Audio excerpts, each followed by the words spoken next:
Et voilà. Donc, merci à tous d'être là. Bienvenue. Je vous souhaite à tous une très, très belle année. Il est encore temps de vous la souhaiter. Je suis ravie de vous retrouver pour cette toute première mensuelle de 2023. On est ensemble, comme d'habitude, pour une petite heure autour d'un porteur de projet innovant. Et aujourd'hui, je suis très contente de vous présenter Damien Brosseau, qui est directeur général adjoint chez Okinea Digital. Okinea, c'est une entreprise qui a 30 ans de travail sur l'inclusion derrière eux. Leur vocation, c'est vraiment d'améliorer l'autonomie des personnes en situation de handicap pour favoriser leur intégration. Et Evelity, c'est une technologie qu'ils ont créée et qui permet à tout le monde, et vraiment tout le monde, de se repérer dans un lieu et d'aller d'un point A à un point B. Donc Damien n'est pas venu seul, il est accompagné de Thierry Renaudin, qui est secrétaire général à la maison de Victor Hugo à Paris. La maison Victor Hugo qui est utilisatrice de la solution Evelity. Donc nous allons écouter Damien et Thierry pendant environ 30 minutes et vous pouvez ensuite vous pouvez poser vos questions tout du long. En fait, Damien est OK avec ça, Thierry, je l'espère aussi. Donc, vous pouvez lever la main ou poser des questions sur le chat. On n'est pas très, très nombreux. Vous pouvez prendre la parole également à la fin de la séance qui est enregistrée. Donc, nous vous enverrons le lien vers le replay ainsi que tous les supports de présentation présentés. Donc, n'hésitez pas à transmettre ces supports dans vos réseaux auprès de vos partenaires.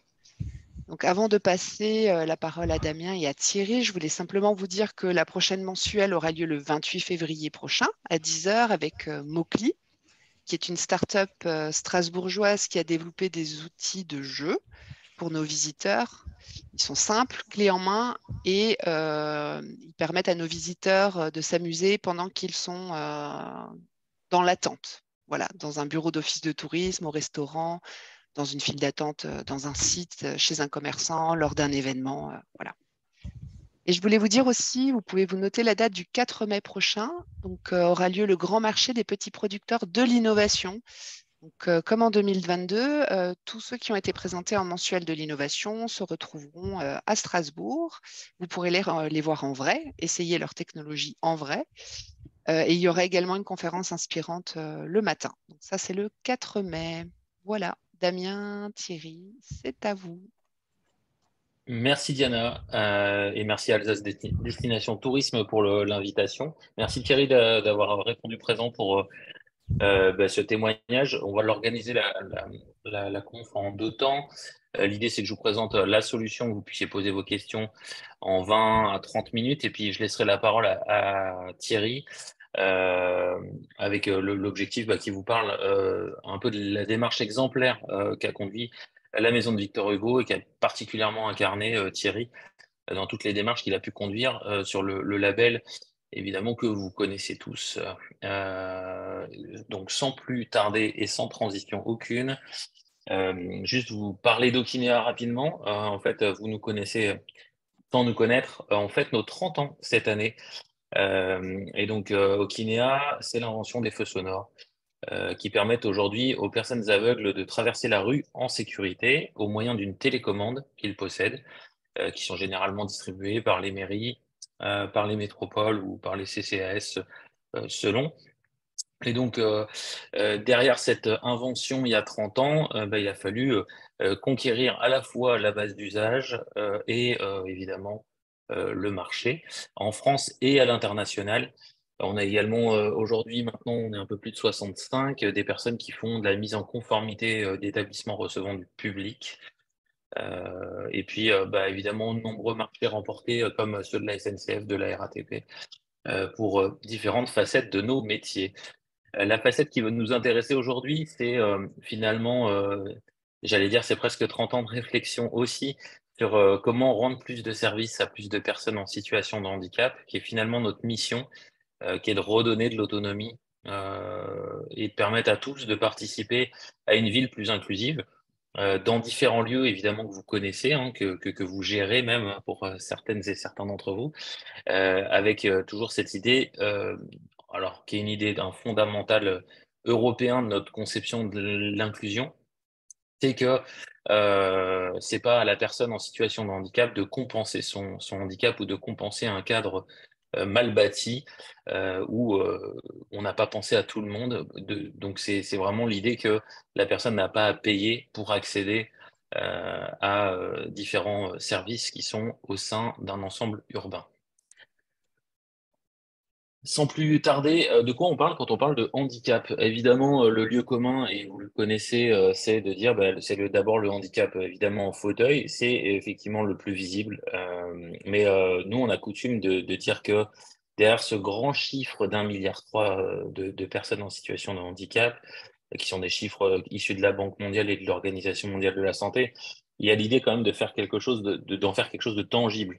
Et pour tangibiliser ça, nous, ce qu'on a tendance à faire, c'est de rassembler dans des pays imaginaires et de dire que bah, la déficience cognitive ou les personnes sourdes et malentendantes représentent plus que l'Union européenne dans sa population. Donc évidemment, c'est une vue de l'esprit, mais ça permet quand même de dire que bah non, ça n'est pas une anecdote et le vivre ensemble commence par prendre en considération ces chiffres. Très simplement, ce qu'on a vu, le constat générateur de notre solution, c'est que, bah, comme je vous l'ai dit, il y a 30 ans, on commençait, nous, à faire un certain nombre d'actions pour permettre à tous d'accéder à la ville. Et donc, ce qu'on a vu particulièrement ces 10 dernières années, on va dire, les gestionnaires de bâtiments ont investi dans l'accessibilité physique des lieux, avec notamment les agendas d'accessibilité programmés, mais préalablement, il y avait également la loi de 2005. Et donc, le niveau de service et de possibilités a finalement augmenté. Et c'est intéressant de le noter. Certes, ça a constitué des investissements lourds pour certains lieux patrimoniaux, mais pour autant, les utilisateurs aujourd'hui, malgré la présence de dispositifs physiques ou humains d'ailleurs, bah, ils ont une problématique, c'est le niveau d'accueil, l'information sur le niveau d'accueil et d'accessibilité qui est en place. Et donc, notre point de vue, c'est qu'aujourd'hui, le lien évident entre physique, dit serviciel, et l'utilisateur, bah, c'est souvent le digital. Alors, c'est plutôt bien fait quand c'est sur un site internet qui permet, par exemple, de préparer son déplacement. On va mettre le niveau de service qui est à disposition, le niveau d'accueil, etc. Mais aussi, si on veut garantir une autonomie, c'est mettre en relation bah, ces dispositifs avec les utilisateurs. Et quoi de mieux aujourd'hui que le digital pour le faire? Alors nous, ce qu'on a tendance à dire, c'est que l'accessibilité, c'est un pont vers des mondes, c'est une route au milieu du désert. Avant, ça n'était pas possible d'y accéder. On avait une marche à l'entrée. En fauteuil, c'était impossible. On n'avait pas de signalétique sonore, donc bah, effectivement, on ne pouvait pas repérer la porte en tant que personne aveugle. Donc ça constitue une route, c'est intéressant. Mais imaginez-vous une route sans panneau.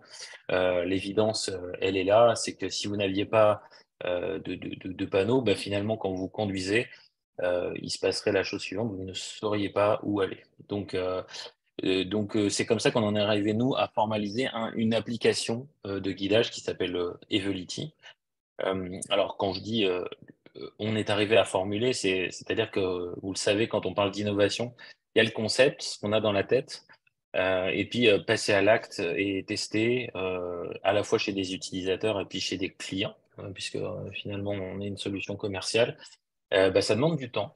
Donc, il y a 8 ans, on a commencé à penser à ça, puis on voyait que les technologies s'amélioraient, mais quand même avaient certaines limites. Et puis, être guidé à l'intérieur des bâtiments et à l'extérieur des bâtiments. Alors, l'extérieur, normalement, vous le savez, vous connaissez plein de solutions qui fonctionnent plus ou moins bien et qui utilisent plus ou moins vos données personnelles, en tout cas plutôt plus. Eh bien, en fait, derrière ce constat-là, il faut passer à l'acte et commencer à faire quelque chose. Donc, on a fait beaucoup de prototypes en ces 8 dernières années, jusqu'à il y a 3 ans, où on a remporté le marché de la ville de Marseille pour son métro, qui nous a permis là de mettre le pied à l'étrier et de se dire, OK, pour guider d'abord des personnes aveugles, puis d'autres types de handicap, puis tous au final, bah, être guidé en intérieur des bâtiments, c'est une nouveauté. Et donc la question à laquelle on a répondu, c'est comment le faire de la manière la plus efficace. Et donc, c'est comme ça qu'on a formulé Evelity, première application de guidage inclusif qui guide vos visiteurs en fonction de leurs capacités et de leurs besoins, qui sont évidemment concomitants. Sans plus tarder, une petite vidéo de présentation. Alors, pardon, oui, j'ai complètement oublié ce fait. Pourquoi le smartphone? Ça nous est souvent posé comme question. Déjà, on a le même taux de possession de personnes, pour les personnes en situation de handicap que pour monsieur, madame, tout le monde. Et c'est aujourd'hui le meilleur outil qui permet de faire le lien entre les capacités et les besoins. Vous pouvez être, par exemple, étranger, qui est une situation handicapante en France et donc vous ne maîtrisez pas la signalétique, et vous pouvez vouloir être à l'heure ou visiter en autonomie un musée. Vos capacités, vous les connaissez, vos besoins aussi. Et aujourd'hui, c'est ce qui fait le mieux le lien entre les deux. Et puis, chose quand même notable, c'est qu'avec le taux de possession qui a vraiment explosé ces 15 dernières années, on est sur un taux d'équipement plutôt confortable pour fournir un service digital. Petite vidéo de présentation rapide. Je vais couper le son parce qu'il n'a qu'une vocation illustrative. Mais c'est vous montrer des cas d'utilisation avec des interfaces qui sont simplifiées. C'est n'importe quoi.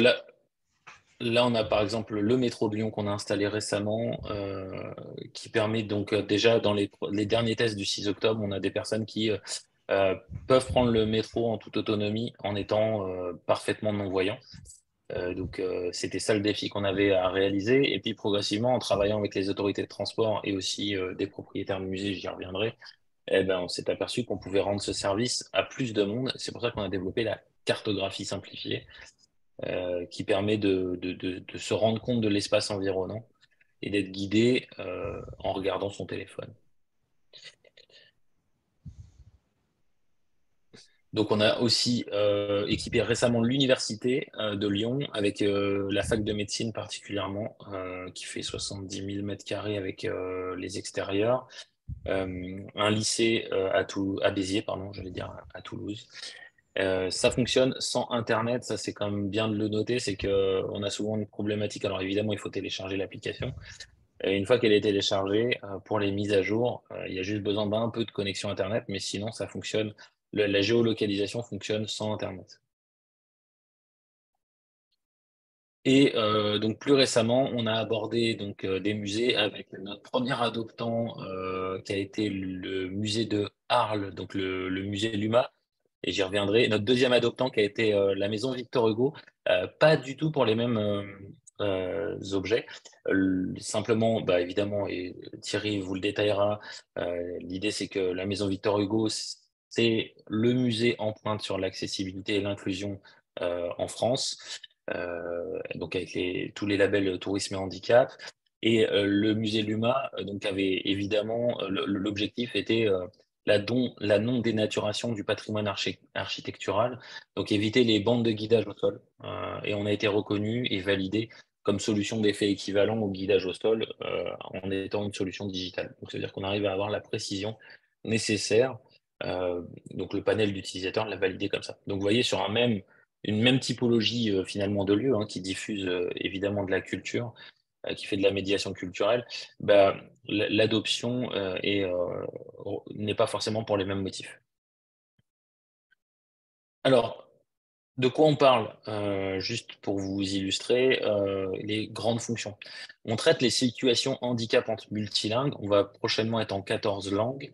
On permet des parcours personnalisés de visite. Ça, c'est très simplement ce qui nous a... Quand on est arrivé dans les musées, on nous a posé la question. La notion de parcours, elle est évidente. On a aujourd'hui des audioguides qui existent et qui permettent ce genre de parcours. Nous, ce qu'on a fait, c'est qu'on a ni plus ni moins reproduit l'existant en ayant un œil neuf sur le milieu, puisqu'on ne vient pas des musées, même si ma chargée de projet vient de ce milieu-là, et donc elle a un attrait particulier pour traiter les problématiques des musées. Très simplement, refaire des parcours de manière simple et administrable, mettre du contenu à disposition, c'est des choses qu'on a développées rapidement. Du contenu différencié, géolocalisé, ça veut dire quoi? Ça veut dire que vous arrivez face à une œuvre, vous allez avoir dans l'œuvre des descriptions qui vous sont propres en fonction de vos besoins.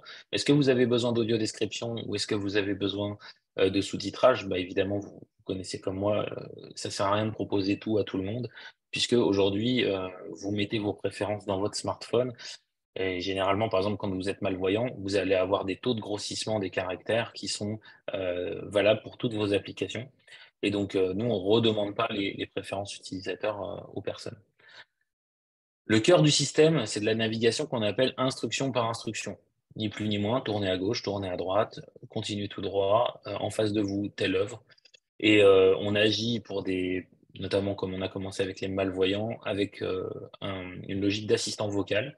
Mais vous pouvez très bien aussi piloter l'application avec vos deux mains sans aucun problème. Et puis la petite dernière nouveauté, c'est la cartographie simplifiée des lieux.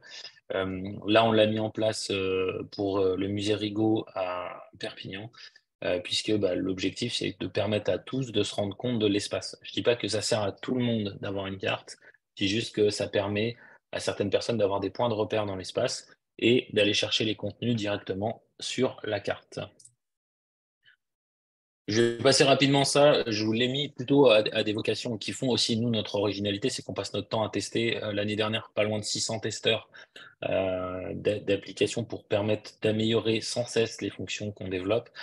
Quand on travaille dans la malvoyance, vous le savez comme moi, on a beaucoup d'idées sur le papier, dans la tête. Quand on passe à la réalisation, il y a beaucoup de choses qui ne marchent pas.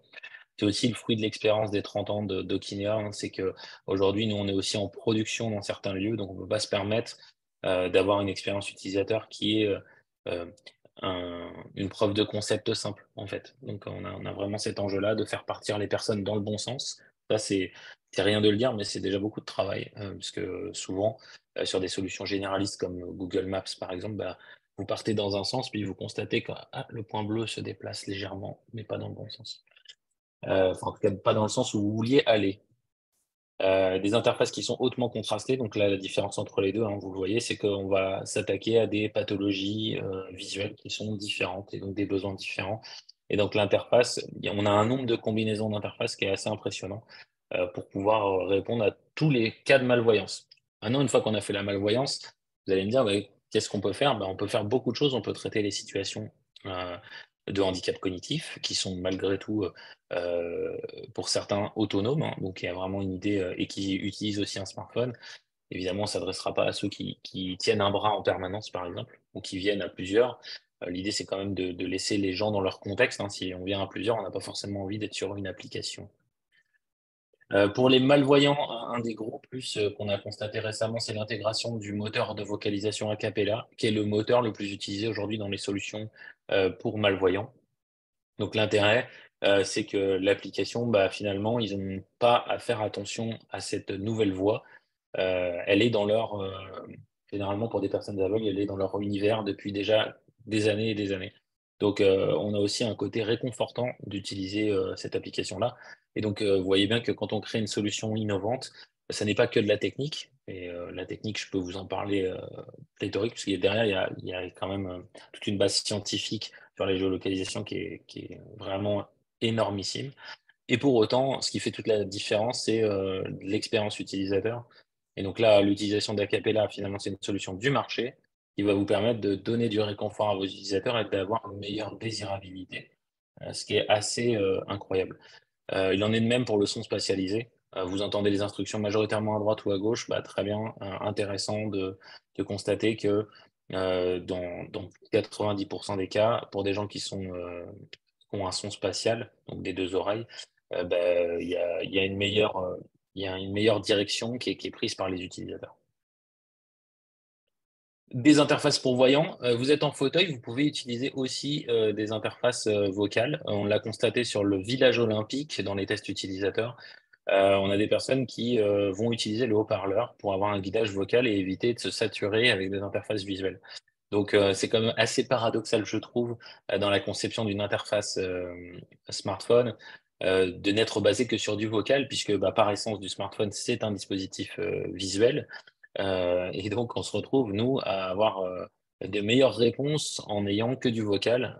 Et donc ce genre de surprise, quand on fait des tests utilisateurs, c'est toujours assez satisfaisant. Donc voilà, j'avais envie de vous partager ça. Et évidemment, des choses qui vont vous intéresser tout de suite, c'est ce qu'on a fait pour les parcours et les fichiers audio. Donc aujourd'hui, notre système de gestion, j'y reviens juste après, permet de gérer tout type de fichiers audio, images et textes. On ne fait pas encore de vidéo, parce que souvent, ce qu'on constate, c'est que les formats vidéo sont déjà encapsulés dans des applications ou sur des médias dédiés comme des tablettes à disposition ou carrément sur des télévisions. C'est pas une difficulté technique, c'est qu'en fait, ça fait charger beaucoup de contenu et donc ça utilise beaucoup de bandes passantes pour l'utilisateur. Donc, mais on est aussi à l'écoute, hein. Nous, on développe ce qu'on appelle en agile, donc on est à l'écoute de nos différents cas utilisateurs.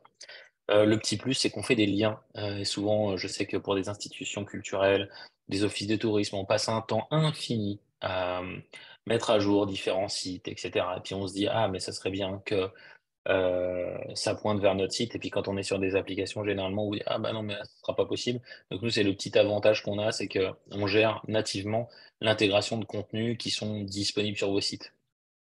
L'agenda, des choses comme ça qu'on peut mettre à disposition et qu'on va rendre accessible si c'est possible, mais en général, ça l'est. C'est-à-dire c'est un contenu qu'on va savoir vocaliser directement depuis l'interface de l'utilisateur.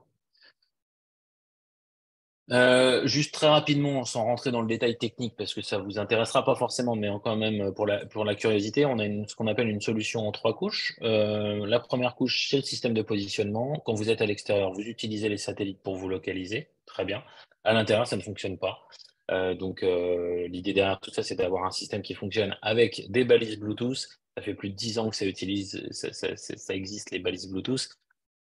Tous les ans, il y a de l'innovation sur l'utilisation de ces balises Bluetooth. Nous, on les utilise vraiment comme des relais satellitaires. Donc, ça veut dire que vous allez avoir une précision. Là, par exemple, au Sofitel Lyon-Bellecon, on est à 80 cm de précision. C'est du jamais vu en utilisation de Bluetooth.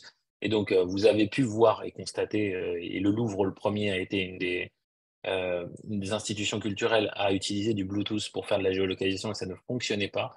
Ce n'est pas le Bluetooth qui ne fonctionne pas, c'est la façon dont on l'utilise sur le smartphone. Et donc, c'est évidemment des calculs physiques et mathématiques de dernier niveau qui nous permettent d'avoir ce genre de précision. Et donc, il faut se méfier quand on dit ah bah oui, la géolocalisation en Bluetooth, ça ne fonctionne pas. C'est vraiment une question logicielle, pas une question matérielle. L'application est donc administrée par une console d'administration très simple. On l'a développée à la base pour des opérateurs de métro qui n'ont pas de formation en informatique. Donc, gérer du contenu aujourd'hui à la volée, c'est facile. Vous avez votre contenu sur votre ordinateur, vous pouvez le mettre à jour comme vous voulez. De toute façon, quand vous travaillez avec nous, on se charge de la mise en place du site et donc on intègre vos contenus pour vous. Et on vous montre en même temps. Et on a une assistance illimitée qui vous permet aussi d'appeler Justine chez nous qui gère tous les projets et qui répondra à toutes vos questions. Et puis la dernière brique qui est évidemment l'application en elle-même. L'application, elle est en natif, c'est-à-dire qu'on utilise le meilleur de la technologie de chacun des 2 fournisseurs de téléphones du marché, à savoir Apple et Android. Et donc sur ces 2 technologies-là, nous, on a 2 équipes distinctes qui vont travailler de pair pour développer au mieux de chacune des 2 technos. C'est important de le dire parce que c'est ce qui permet d'économiser de la batterie et de la ressource donc dans le téléphone. Je vous laisserai ça, je ne vais pas vous détailler, hein, mais l'idée c'est aussi un élément sur les balises Bluetooth, c'est que nous, comme on ne vient pas à la base de la tech, notre souci a été de dire on préserve le patrimoine, donc c'est parfaitement réversible. Donc par exemple, on a une compétence clé qui est comment dans un château, je vais pouvoir rendre ce service-là sans dénaturer le patrimoine. Donc on a toute une collection d'adhésifs qui a été fait par notre bureau d'études. On a des aimants, on a énormément de choses qui nous permettent de fixer ces balises-là et d'en assurer la maintenance. Et le deuxième point, et Thierry pourra vous en parler, c'est qu'on sait aussi se fondre dans le décor. Par exemple, à la maison Victor Hugo, normalement, là, vous voyez une balise toute blanche, mais nous, on va avoir une capacité à faire des décors sur mesure pour que ça ne se voit pas du tout. La gestion, elle peut être autonome. On gère pour des musées, particulièrement la maison de Victor Hugo, ils ont fait énormément de changements sur leur contenu. Leur chargé de médiation accessible réalisait des changements en fonction. On travaille en concert, hein, c'est-à-dire que l'idée, c'est de ne pas laisser la personne toute seule et que ça puisse se faire facilement. Là aussi, c'est plutôt à vocation de vous le laisser si vous voulez relire après.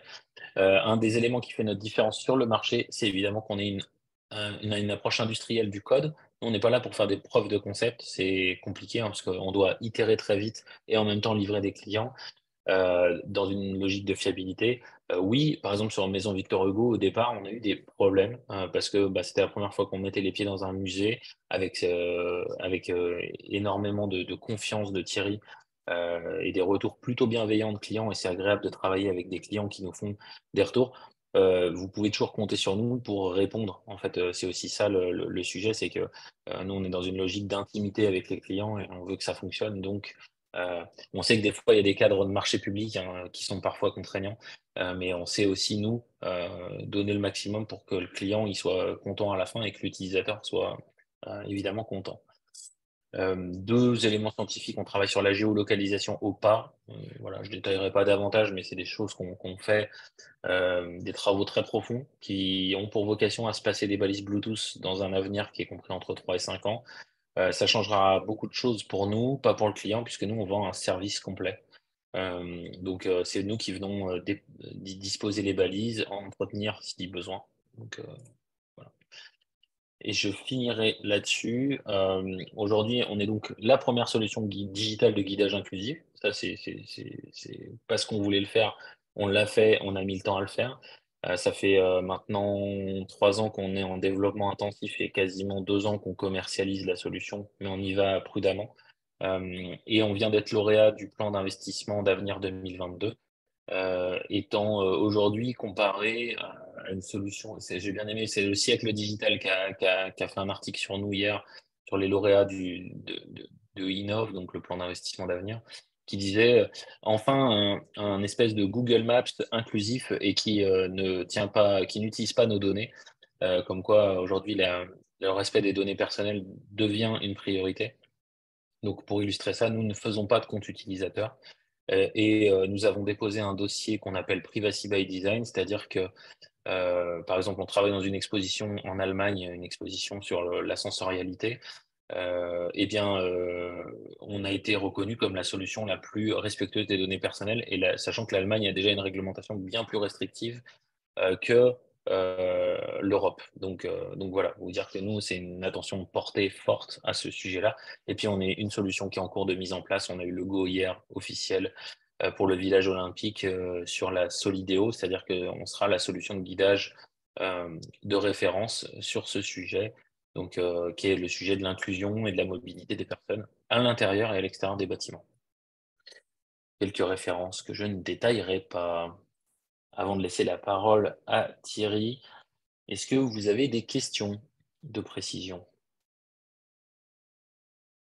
J'ai essayé d'être assez concis et pas trop technique, mais n'hésitez pas à m'interpeller sur le sujet. C'était bien construit, mais peut-être que vous avez des questions pour Damien. Bon, si jamais vous souhaitez les poser sur le chat, c'est possible aussi. Ok. Thierry, on vous laisse la parole. Thierry, merci d'avoir répondu présent. Je vais vous laisser présenter la maison de Victor Hugo et la démarche inclusive. Je me suis permis cette slide pour illustrer vos propos et je n'ai que celle-là. J'aurais pas fait mieux. Merci beaucoup Damien qui a été très précis et, dans son interlocution. Bonjour à tous, bonjour pour cette excellente initiative. Bonjour à l'Alsace, comme je disais tout à l'heure, Diana, que j'aime beaucoup. J'évoquerai effectivement en premier point ce qu'est la maison de Victor Hugo, puis évidemment cette application innovante. Alors la maison de Victor Hugo, c'est deux maisons. Hein. Nous sommes partis de la ville de Paris, d'un établissement public qui a été créé en 2013, l'établissement public Paris Musée. Donc ces deux maisons, place des Vosges, que vous connaissez peut-être, une des plus belles places de Paris, et la maison d'exil de Victor Hugo à Guernesey, au Hauteville-House. Nous accueillons à peu près plus de 200 000 visiteurs, puisque nous avons battu notre record, 220 000 l'année dernière. Premier musée littéraire de France. Voilà. Pourquoi l'accessibilité? En fait, je suis évidemment, excusez-moi. En fait, je suis chef de projet sur l'accessibilité pour tous, puisque ce projet a été lancé en fait dès la loi du 11 février 2005. qui fut un projet novateur, puisque durant plus de 6 mois, l'ensemble du personnel a travaillé sur la problématique du handicap, et ce projet se poursuit toujours, hein. Il n'y aura aucune fin. Alors, ce fut un projet managérial, participatif et fédérateur, conduite de changement pour l'ensemble du personnel. Alors, ceci avait pour objectif et comme référence, en fait, le label Tourisme et Handicap, toute la méthodologie, excusez-moi, du label Tourisme et Handicap qui nous a permis de travailler sur chaque type de label. Alors, je ne vais pas revenir assez rapidement, hein. En 10 ans, nous avons obtenu les 4 labels. Le dernier, évidemment, le plus difficile, est le label visuel que nous avons obtenu en 2016.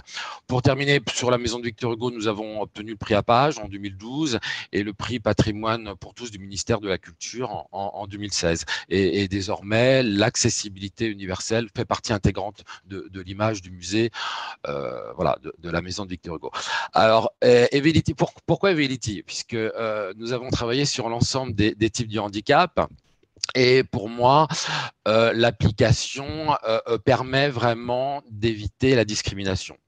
Dans chaque travail sur chaque type de handicap, la notion essentielle est vraiment l'autonomie de la personne en situation de handicap et qu'il n'y ait aucune discrimination, que ce soit pour l'auditif, mais aussi pour le visuel. Alors, pour le visuel, nous mettions, nous, en place, évidemment, tout ce qui est gros caractères, le braille. Donc, naturellement, un visiteur que nous décelons, évidemment, malvoyant ou aveugle, effectivement, il fallait soit un référent handicap pour l'accompagner, mais évidemment, lui donner les documents en braille, en relief, enfin bon, c'est toujours, je trouve, moi, discriminant. Et dans la démarche de l'association de tourisme et handicap, qui est maintenant un label d'État, c'est vraiment qu'il soit antidiscriminatoire. Alors, Evelity, pour moi, c'est 2 choses. C'est une application novatrice, importante, et une application de médiation numérique évolutive. Alors, novatrice, ce que je viens de dire à l'instant, c'est que dès que vous rentrez à l'approche, déjà, vous pouvez localiser le musée et ensuite vous êtes autonome. Donc, pour moi, si vous voulez, il n'y a aucune discrimination entre le malvoyant et le visiteur lambda. L'application aussi est accessible à tous. Donc, si vous voulez, tout ce que nous faisons, tout ce qui est fait pour le handicap est fait pour tout le monde. Et je pense que Damien l'a bien précisé. N'importe qui peut l'utiliser. Donc, quelqu'un qui soit en situation handicap ou non. Alors, la cartographie était importante puisque nous, il y a une dizaine d'années, avec une société, on nous a fait un plan interactif, mais qui n'est pas évolutif, si vous voulez. Donc, au bout de 6 mois et l'ensemble des travaux à Paris, si vous voulez, ce n'est pas du tout applicable. Alors, cette application, forcément, est évolutive, donc ça prend en situation de manière ad hoc tous les changements. Damien a un petit peu tout dit. Ce qui est important, effectivement, la maison de Victor Hugo, c'est un bâtiment du XVIIe siècle. Donc, par moment, nous avions eu des difficultés parce que des gens ont un petit problème d'application ou ne savent pas s'en servir. Alors, Damien nous a prêté un portable, voilà, pour des questions de facilité aussi par rapport au budget, au marché. Donc, quelqu'un qui viendrait sans portable peut demander un portable pour visiter le musée avec l'application. Donc, c'est aussi important. Évolutive aussi dans la médiation numérique, évolutive, puisque au début, pour moi, ce qui était important, c'était vraiment la géolocalisation, hein, vraiment qu'on puisse se trouver près d'une œuvre, faire attention dès qu'on arrivait à l'escalier d'honneur. Fur et à mesure et assez rapidement, hein, je pense que Kina avait bien compris, c'était vraiment d'apporter un contenu scientifique et culturel, ce qui a été fait. Donc, le visiteur lambda ou en situation de handicap se géolocalise, se retrouve en face d'une œuvre, et effectivement l'application peut permettre d'enrichir en fait la description de l'œuvre ou l'environnement culturel, puisque la maison de Victor Hugo c'est une succession de salles, hein, puisque les collections permanentes reconstituent l'appartement de Victor Hugo. Ce qui est important aussi, je ne sais pas, c'est parce que j'ai eu une petite coupure, c'est que cette application aussi remplace les audioguides puisqu'elle est multilingue. Je crois qu'il y a deux, trois langues et je crois qu'il y a un projet d'évolution aussi en un certain nombre de langues. Donc, si vous voulez, pour certains établissements, l'audioguide n'a plus de nécessité, en fait, puisque l'application apporte tout. Hein, donc ça, c'est formidable, surtout que nous accueillons à peu près 60 à 62% de tourisme étranger. Donc l'application remplace les audioguides. Donc ça, c'est aussi important. Que vous dire d'autre? C'est une équipe dynamique professionnelle. Voilà, hein, moi, j'ai rien à gagner hein, dans ce choix. Et effectivement, réactif. Donc ça, je remercie vraiment Damien et ses équipes, puisque j'ai suivi, j'étais d'accord pour travailler sur cette application, mais enfin, c'est un agent de surveillance, référent handicap, qui a suivi le chantier, qui a suivi l'application.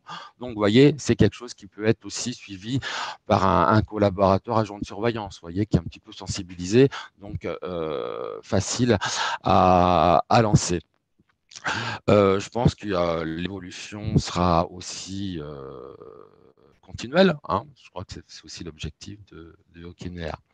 Voilà ce que je peux vous dire. Effectivement, sur les beacons, effectivement, ils ont été peints, puisque effectivement, quand on a présenté, effectivement, en blanc, c'est un peu compliqué. Donc, effectivement, ça a été peint, mis à des endroits très discrets. Au niveau des collections, le directeur conservateur général est intervenu effectivement pour dire on pouvait les mettre, sans nuire à la conservation des œuvres et nuisance effectivement technologique. Donc effectivement, ça ne se voit absolument pas. Donc ça, c'est aussi très agréable par rapport à un établissement culturel. Voilà, je suis à votre disposition pour répondre à d'éventuelles questions. Voilà. Merci beaucoup Thierry. Merci pour votre intervention. Reste plus qu'à aller tester ça chez vous, tester Evelity à la maison Victor Hugo à Paris. On pourrait faire un petit tour d'Alsacien jusque là-bas. Vous serez les bienvenus. Vous serez les bienvenus. Est-ce que vous avez des questions pour Thierry ou peut-être encore pour Damien sur l'utilisation de leur outil, sur ce retour d'expérience aussi Voilà, n'hésitez pas à prendre la parole. Alors, je vais sûrement préciser, mais Diana, c'est que cette application permet vraiment d'approcher cette notion d'accessibilité universelle. Parce que, bon, le label tourisme handicap, par rapport à la loi de 2005, hein, c'est par type de handicap, mais l'application va vraiment On n'a plus le son, Thierry, on ne vous entend plus. Oui, je crois qu'il a été coupé. Ouais. Pour précision, oui, il est dans la salle d'attente. Il revient. Thierry, vous nous entendez? C'est vrai qu'en tout cas, dans le côté accessibilité universelle, nous, c'est ce qu'on appelle l'approche inclusive de conception. On travaille d'abord sur des personnes en situation de handicap pour étendre la réponse à tous. Et c'est comme ça qu'on en est venu à faire de la cartographie simplifiée, parce qu'on s'est rendu compte aussi que quand on utilise des solutions cartocentrées, on se retrouve un peu perdu. Et donc, quand on a administré cette solution-là sur un outil de gestion, on a toujours 1 million de boutons, 1 million de clics à faire.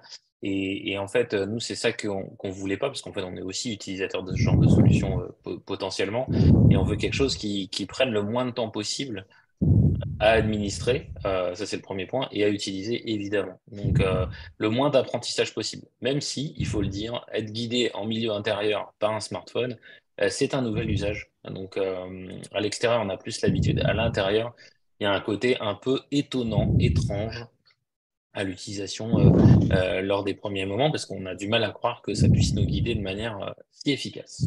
Oui, je vous invite à essayer de trouver mon bureau à la collectivité européenne d'Alsace. On va leur transmettre le replay de cette matinée parce que voilà, c'est effectivement en intérieur, parfois on peut se perdre très facilement dans des locaux tortueux. Voilà. Ah, mais je pensais même à une application pour le métro de Paris. Ça serait génial pour tout le monde de s'y retrouver. On est bien d'accord. Alors, vous ne faites pas si bien dire. Alors, Paris est un vrai défi technique sur cette partie-là. Thierry est de retour parmi nous. Oui, excusez-moi, j'ai eu des petites coupures une ou deux fois là. Vous vouliez Thierry, vous étiez encore... en train de préciser que c'est ce qui permet d'aborder l'accessibilité universelle. Oui, Vraiment. Et vous avez de l'écoute à ce moment-là. j'évoquais le label Tourisme Handicap, puisque je me suis référé à ce label pour lancer ce projet d'établissement dès 2005. Mais ce qui est important, c'est l'accessibilité universelle et votre application va dans ce sens. C'est ça qui est important, est essentiel. Des éléments qu'on a. Merci Thierry en tout cas. Et merci aussi pour le retour à l'équipe. Je ne manquerai pas de leur faire. Parce que là, actuellement, ils sont dans la fac de médecine, justement. J'ai toute l'équipe qui est délocalisée là-bas pour comprendre justement les situations d'usage des étudiants. On a d'ailleurs remarqué qu'il y avait des affiches. Si vous êtes perdu, voilà comment fonctionne la signalétique. Comme quoi, c'est pas si simple toujours de se repérer dans des grands lieux. Et nous aussi, ce qu'on a voulu faire, je voulais le préciser, on a voulu faire quelque chose d'accessible en termes de prix. Souvent, innovation égale cher, faut quand même pas se mentir. Et innovation égale pas facile à acheter quand on est dans le cadre de marché public. Nous, c'est des choses qu'on maîtrise absolument bien. Vous l'avez vu, on travaille avec beaucoup de parties prenantes. Et on sait parfaitement, on n'est pas que en abonnement, on a une capacité aussi à moduler notre offre. On regarde des critères d'achat des différentes organisations publiques ou privées avec lesquelles on travaille.